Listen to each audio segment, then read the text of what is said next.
Gente, vocês sabiam que as 26 letras que nós temos no alfabeto não são suficientes para representar a quantidade de sons diferentes que a gente consegue produzir em português? A conta não bate, mas a fonética explica.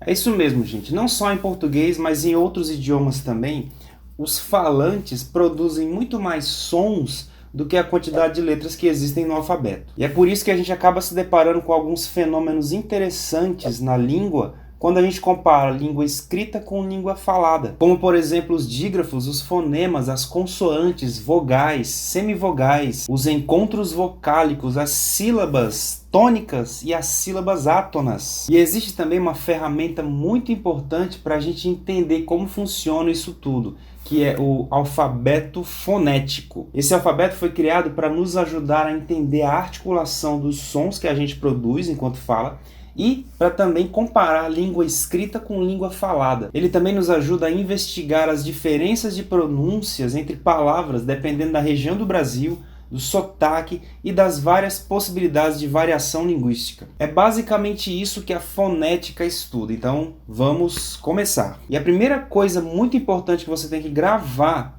na mente, não esquecer nunca mais, é que letra é uma coisa, fonema é outra coisa. Não confunda esses dois termos jamais. Letra é a representação gráfica dos sons, é cada um dos sinais que a gente coloca um atrás do outro para escrever uma palavra. E fonema é a unidade sonora, é cada um dos sons que a gente junta um após o outro para falar uma palavra. E para representar as letras, nós temos aqui o nosso alfabeto tradicional, que você acompanha aí com as 26 letras. E para representar os fonemas, nós temos um curioso alfabeto fonético, que nós vamos utilizar a partir de agora para começarmos a entender a língua falada. Atenção, o alfabeto fonético é formado por símbolos, não são letras, tá? Não confunda. Esse alfabeto só serve para a gente representar a fala, com todas as suas características sonoras. Ele não pode ser usado para escrever textos diversos, não pode ser usado para escrever nada além disso. Só pode ser usado para os estudos linguísticos, ok? E para que ninguém confunda com o alfabeto de letras, o alfabeto fonético deve ser sempre representado com barras inclinadas, dessa forma. Então vamos lá, vogais. Vogais são fonemas que têm força sonora e que são obrigatórios na sílaba. Atenção, não existe sílaba sem vogal. Não existe sílaba sem vogal em português. Talvez em outro idioma pode ser que exista, mas em português toda sílaba tem que ter uma vogal. E o alfabeto de letras representa apenas 5 vogais que todos nós já conhecemos. A, E, I, O, U. Já o alfabeto fonético apresenta 12 sons diferentes de vogais, 12 sons vocálicos diferentes que a gente consegue pronunciar em português. Vejam aí, é o A, vogal A aberta, como em pá e lata, a vogal A fechada, como na palavra lã e pano, a vogal E aberta, como nas palavras pé e dela, o E fechadinho, em medo e sorvete, esse EN, que é meio nasal, bem nasal mesmo, como nas palavras pente e tempo, o I, bem agudo, I, de ilha e saci, existe também o IN, mais nasalado, como nas palavras cinto e assim, o O aberto também, como nas palavras pó e moda, o O, como nas palavras canoa e coxa, o nasalado, como nas palavras conto e som, U, como nas palavras suco e tudo, e o último som vocálico, nasalado, como nas palavras junto e mundo. Do ladinho vocês conseguem ver o símbolo que eu coloquei, que é o retirado do alfabeto fonético, para vocês entenderem qual que é o símbolo relacionado com o som vocálico que a gente produz aí. Então perceba que em português a gente consegue pronunciar 12 sons diferentes, 12 sons vocálicos diferentes, e o nosso alfabeto de letras só apresenta 5 vogais. É por isso que existem outras ferramentas para ajudar nessa conta aí que não bate, como por exemplo a acentuação gráfica, que é uma outra matéria que a gente vai fazer um vídeo logo. Em breve faremos uma videoaula só de acentuação gráfica. Semivogais. As semivogais são vogaizinhas mais fracas que aparecem sempre na sílaba junto com uma vogal mais forte do que ela. E a semivogal é pronunciada de uma maneira bem mais fraca, bem mais rápida, só de passagem. E na representação simbólica do alfabeto fonético,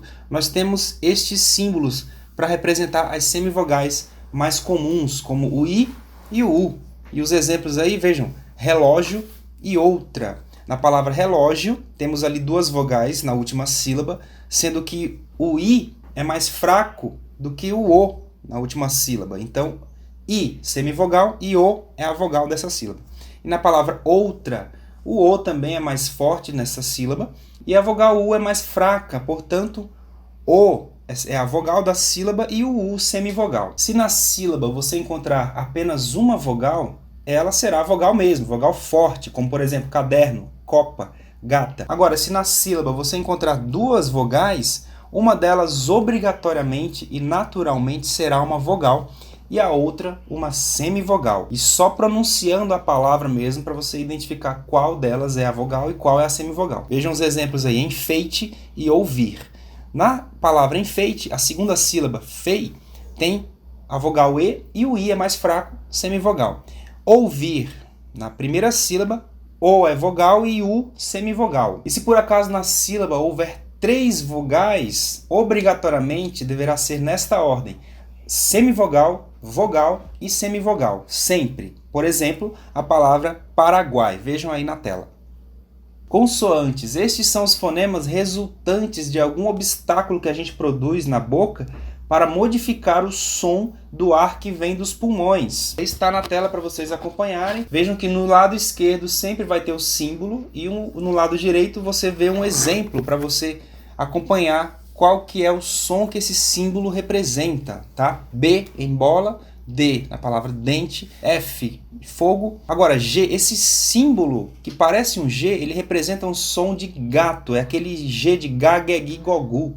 Então esse é o som de G. Agora o som de G, de gelo, por exemplo, ele é representado por um símbolo diferente que está aí na tela para você. O primeiro fonema da palavra casa é representado por esse símbolo que lembra muito a letra K, como em casa e queda. Ele também representa a junção do QU. O fonema L em lata. Vejam agora o símbolo para o som de LH, como na palavra ilha. O fonema M em moda, N de nada.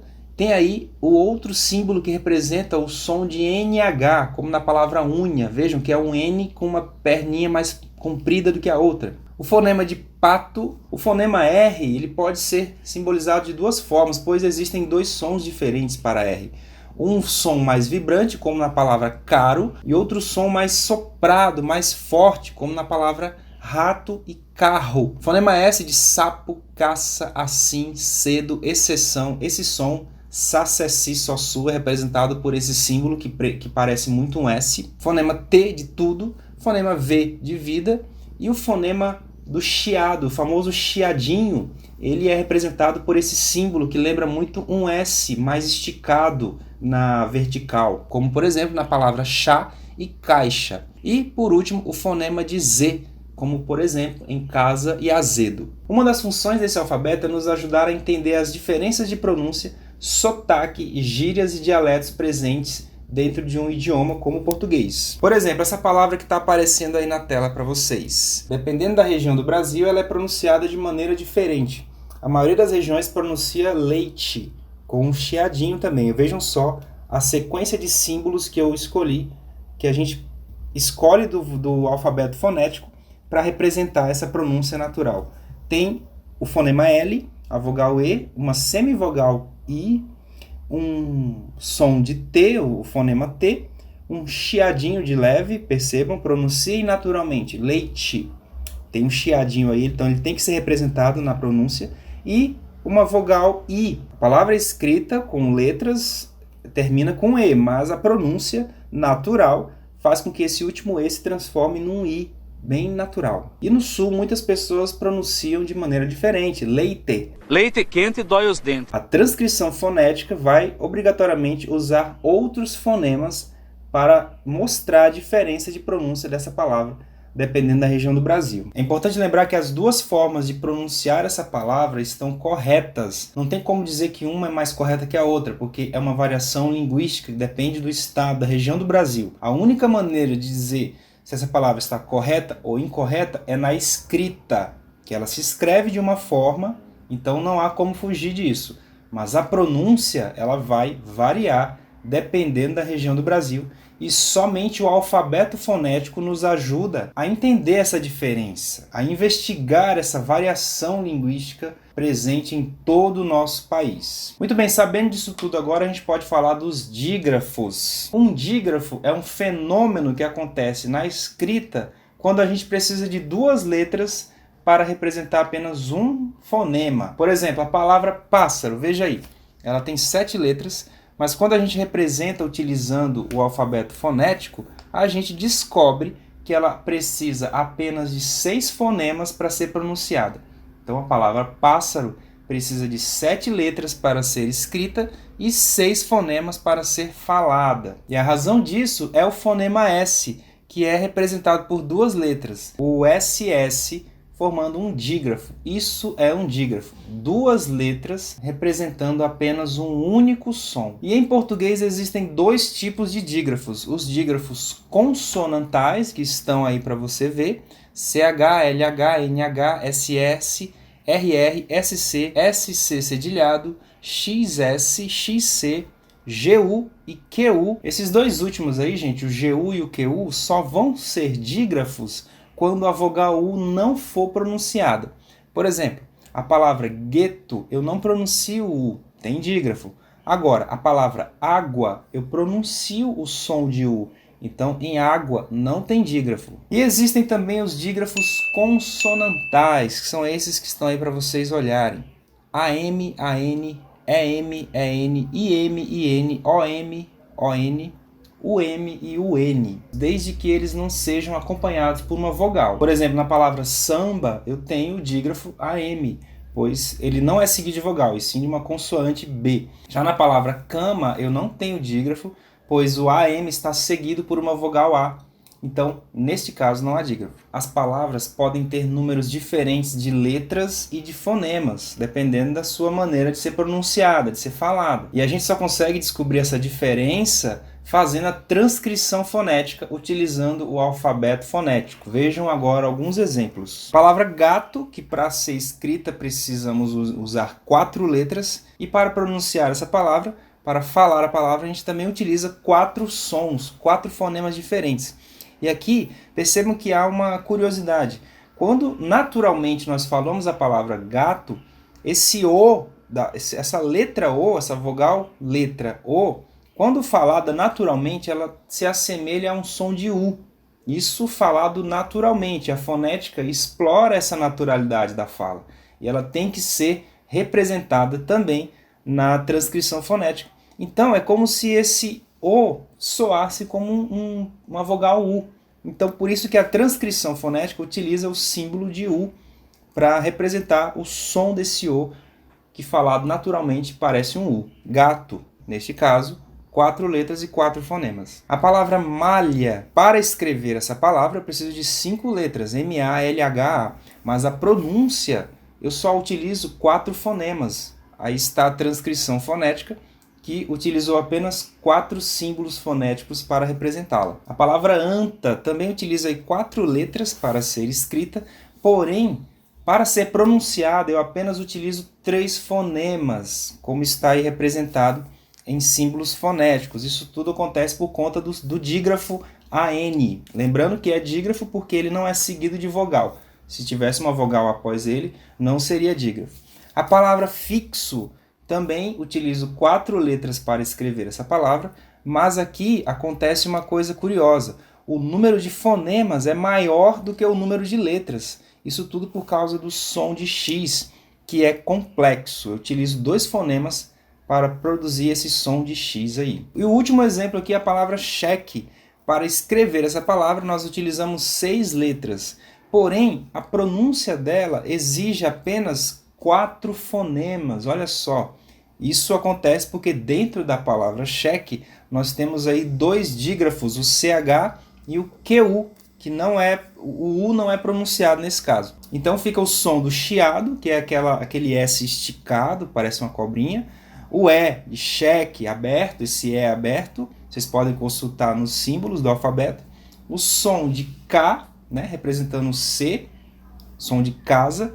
E mais uma vez a gente presencia a alteração da sonoridade da última letra E, que naturalmente vira um I quando pronunciada aqui de forma natural. Quis aproveitar e trazer aqui para vocês duas questões de concurso público que abordam o assunto fonética, para vocês entenderem como que esse assunto cai em vestibulares ou em concurso público por aí. A questão 1, questão de um concurso da CESP, o enunciado diz o seguinte: sabe-se que o H é uma letra diferente das demais, pois não corresponde a um fonema. Isso significa, gente, que o H ele não produz som, ele só aparece em dígrafos e auxilia a sonoridade em alguns casos de dígrafo. Quando ele não está em dígrafo, ele não produz som, é a única letra muda realmente do nosso alfabeto. Em certos casos, porém, associada a uma consoante, constitui dígrafo. E a questão pede para a gente assinar a opção em que todas as palavras apresentam dígrafos com a letra H. Na letra A,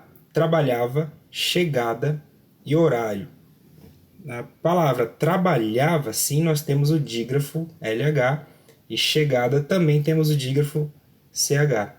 Porém, na palavra horário, o H não forma dígrafo, ele é apenas uma letra muda mesmo, que não produz nenhum fonema. Então não é a letra A. Horas, havia e chuva. A palavra horas, mesma coisa, o H é mudo, não produz fonema nenhum, então já não é a B também. A palavra havia também não produz fonema, é um H mudo, somente a palavra chuva tem dígrafo. C, manhã, melhoravam e homenagem.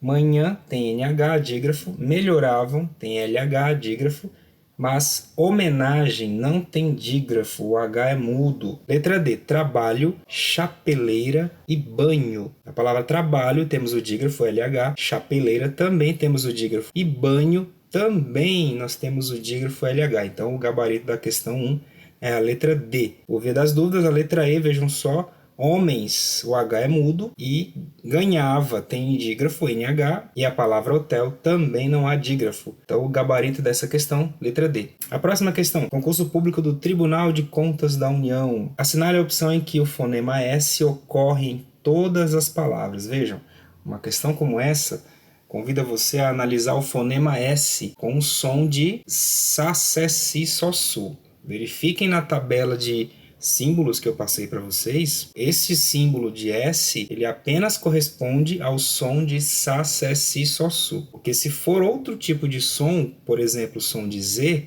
não é este símbolo aqui, é outro símbolo. É um símbolo que parece o Z mesmo. Letra A, exatoria, reconhecido e diversificado. A primeira palavra não tem fonema de S, e sim o fonema de Z. Não é a letra A. Letra B, máximo, explícita e percussor. Olha aí, máximo tem som de S, explícita tem também e percussor também. O gabarito é a B, já podemos marcar aqui. Vejam só, a C não é porque acionar, sucesso, invisível. Invisível tem fonema de Z. Letra D, manuseável, fonema Z, não é. A letra E também não é porque êxito traz o fonema Z. Se você ainda tem alguma dúvida, é só escrever no comentário aí que eu vou responder com o maior prazer, ou me manda mensagem, me procura, e também sugere aí qual que é o próximo tópico de fonética que você gostaria de estudar aqui comigo. Vai ter as próximas aulas, vamos falar de encontros vocálicos e de outros assuntos relacionados à fonética e fonologia, então a gente se vê na próxima aula. Até lá!